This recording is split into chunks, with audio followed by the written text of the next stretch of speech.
So here we have another integral that involves e to the x. Actually involves e to the x in the numerator and the denominator. We're going to have to use a u substitution on this one also. Now, derivative of e to the x is just e to the x. So I see a function here and its derivative, e to the x dx, is the differential there. So we could try using u equals e to the x here. Then your du would be e to the x dx.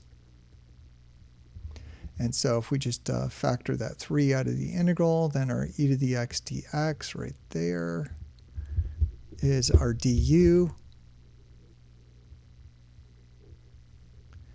And then this would be 2 minus u in the denominator. So we'd have a 3 on the outside integral. E to the x dx is our du up on top. And then we'd have 2 minus u in the denominator. Well, if this was just u in the denominator, we'd be all set, but we've got a function in the denominator. So we would actually have to do another u substitution here to evaluate this integral. So why don't we see if we can adjust our u substitution here. Derivative of 2 is just 0, right? So instead of u equals e to the x, why don't we let u equal this whole denominator, 2 minus e to the x. See what that does. So if u is 2 minus e to the x, then what happens to your du? Well, it'll just be negative e to the x. So in that case, we can multiply by a negative on the inside and the outside. So then the negative e to the x dx, that's our du. And we just have that extra negative on the outside with the 3. Or you can solve this for e to the x dx. That would also work. And then u is going to be our whole denominator.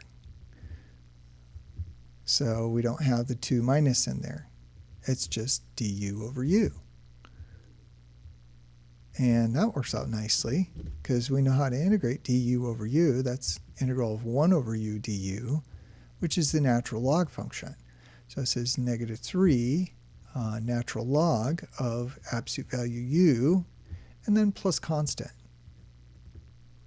And then we need to just go ahead and write things back in terms of x. So we got that negative 3 on the outside. Natural log, absolute value. Our u is 2 minus e to the x.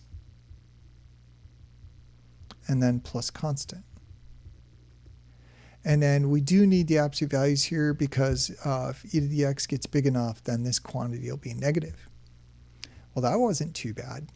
So again, if the first thing that you think of for u, if that doesn't work, go back and see if you can adjust your u and simplify the integral even more.